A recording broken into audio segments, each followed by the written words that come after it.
날 친구를 혼자 두게 할 수 없다며 집으로 향하고 있다고 전했습니다. 이러한 케인의 결정은 많은 사람들에게 이해하기 어려운 것으로 여겨졌습니다.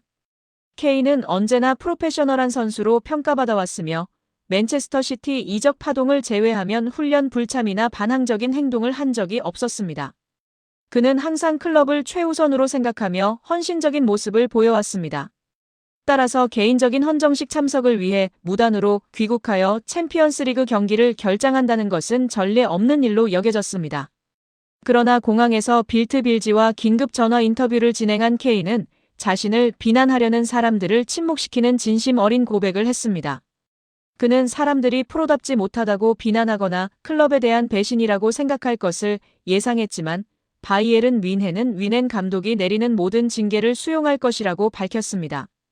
벌금, 내부 출장, 경기 정지 등 어떠한 징계도 감수할 의향이 있다고 말했습니다.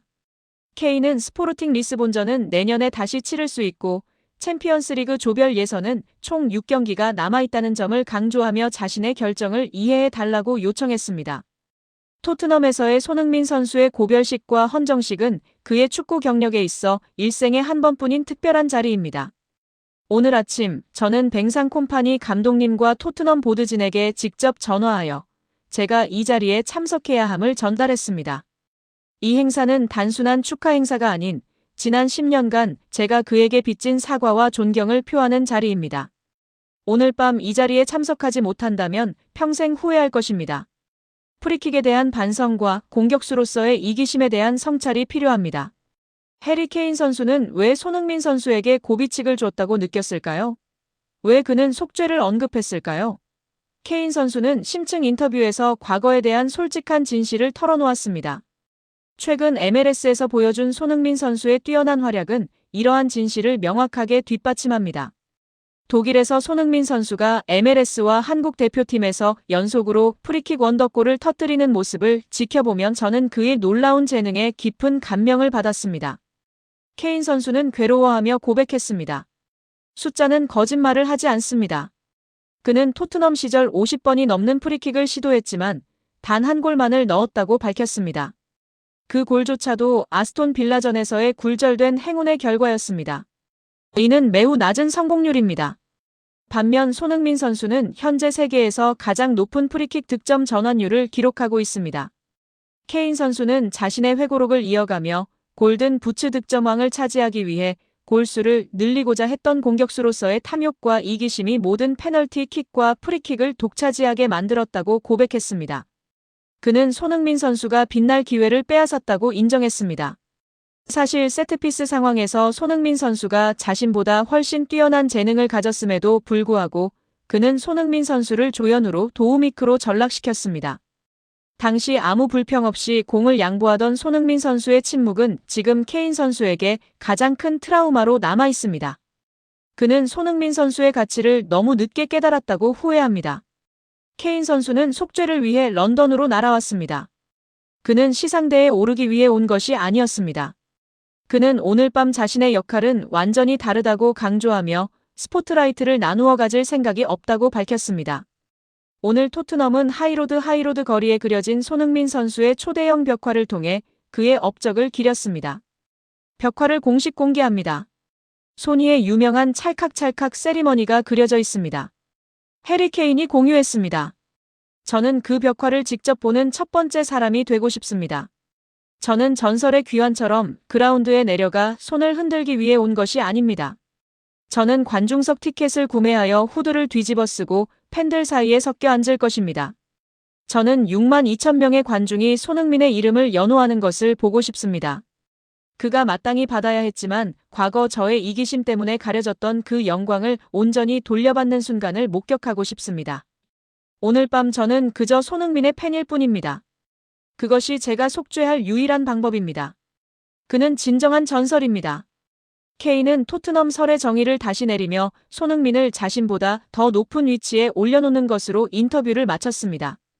저는 토트넘 역사상 가장 많은 골을 넣은 사람입니다. 그것은 개인의 기록입니다. 케인이 말했습니다. 하지만 손흥민은 이 클럽의 영혼을 쥐고 있는 사람입니다. 저 벽화 그리고 오늘 팬들이 보여주는 저 엄청난 사랑. 그것은 득점왕 타이틀이나 골수로는 살 수 없는 것입니다. 소니, 오늘 밤은 온전히 너의 것입니다. 저는 속죄하러 왔고 제가 충분히 말하지 못했던 한마디를 하러 왔습니다. 항상 저에게 양보해줘서 감사합니다. 저의 실제 능력보다 저를 더 위대하게 만들어줘서 감사합니다. 이제 저는 어둠 속으로 물러나 내가 가장 눈부시게 빛나는 모습을 지켜볼 것입니다. 해리 케인의 행동과 발언은 영국 축구 전문가들에게 큰 충격을 주었습니다. 평소 선수들의 태도를 비판하던 프리미어 리그의 전설들도 오늘만큼은 모자를 벗어 경의를 표했습니다. 전설들의 반응. 스카이 스포츠의 게리 네빌은 탄성을 내뱉었습니다. 이런 이유로 챔피언스 리그 경기를 포기하는 선수는 본 적이 없습니다. 다른 선수였다면 혹독하게 비판했을 것입니다. 하지만 케인과 손흥민이라면 그저 눈물이 날 지경입니다. 이것은 프리미어 리그 역사상 가장 위대한 우정입니다. 케인은 인간적으로 비약적인 성장을 했습니다. 그는 의리를 지키기 위해 전문적인 명성을, 해리 케인은 희생을 통해 진정한 클래스를 보여주었습니다. 최다 득점 기록자인 앨런 시어러는 케인의 자아 이고를 이해하고 자신이 이기적이었고 동료의 기회를 강탈했다는 것을 인정하는 것이 얼마나 어려운 일인지 언급했습니다. 케인은 용감하게 진실을 마주했고 손흥민은 그런 거대한 자 옆에서 수년간 인내하고도 여전히 빛났던 진정한 성인으로 평가받았습니다. 제임스 캐러건은 토트넘이 트로피는 없지만 그 어떤 트로피보다 아름다운 커플을 배출했다고 언급하며 케인의 오늘 행동은 존중의 힘을 보여주는 증거로 역사에 남을 것이라고 간조했습니다. 팬들의 반응은 소셜미디어를 통해 감동으로 폭발했습니다. 해리 케인의 속죄는 성공적이었고 그는 집으로 돌아온 것을 환영받았습니다. 케인과 손흥민의 우정은 토트넘의 가장 큰 유산으로 여겨지며 손흥민은 모든 대우를 받을 자격이 있다는 의견이 지배적입니다. 해리 케인의 챔피언스 리그 결정은 단순한 충동이 아닌 깨달음과 후회의 과정을 거쳐 도달한 정점으로 축구의 승리보다 더 높은 가치, 즉 우정, 감사, 그리고 은혜가 존재한다는 선언이었습니다. 손흥민은 자신의 재능과 인격으로 영국 축구의 가장 큰 자존심인 케인을 감화시켰고 그로 하여금 친구를 기리기 위해 비범한 행동을 하게 만들었습니다. 오늘 밤 북런던에 손흥민의 거대한 벽화가 재되고 6만 2천 명이 그의 이름을 외칠 때 관중석 한 구석에 조용히 앉아 눈물을 흘리며 미소 짓는 한 남자가 있을 것입니다. 바로 해리 케인입니다.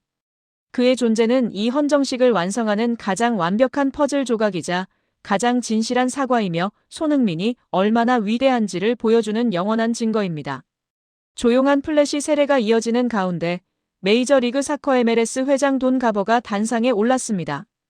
그의 표정은 단호했으며 목소리는 평소보다 낮고 굳어 있었습니다. 돈 가버 회장은 다음과 같이 발언했습니다. 지난 24시간 동안 MLS는 매우 무거운 책임감을 느끼고 있습니다. 99분 판정과 비디오 판독 VAR 프로토콜 오류는 단순한 오심을 넘어 리그의 공정성을 심각하게 훼손한 사건이었습니다. 티모시 포드 주심이 자신의 소셜 네트워크 서비스 SNS를 통해 공개 사과문을 발표한 것은 진정성을 보여주는 행동이었습니다.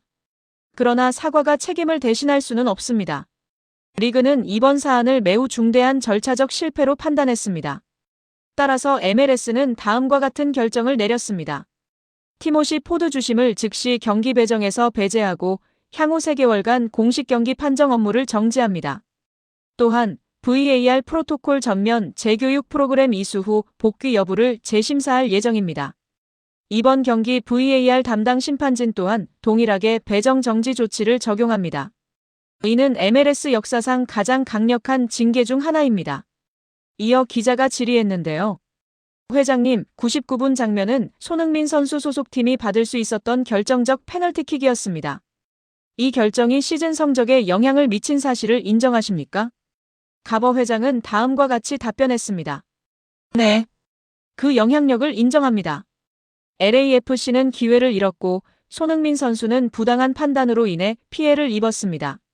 리그는 이 사실을 매우 심각하게 받아들이고 있습니다. 이어 기자는 다음과 같이 질의했습니다. 손흥민 선수에게 직접적인 사과 또는 보상 계획이 있습니까? 가버 회장은 다음과 같이 답변했습니다. 손흥민 선수에게는 공식적으로 사과문을 전달할 예정입니다. 보상 문제는 규정상 승부 결과를 바꿀 수는 없지만 선수 보호 시스템 강화와 재발 방지 대책을 즉시 추진하겠습니다. 주심의 역사적 사과에 이어 MLS 본사가 직접 중징계를 발표하면서 사태는 새로운 국면을 맞게 되었습니다. 손흥민 선수는 단순한 피해 선수가 아니라 리그 시스템을 움직인 사건의 중심 인물로 부상했으며 MLS는 이번 사건을 계기로 심판 프로토콜 개혁이라는 거대한 숙제를 안게 되었습니다.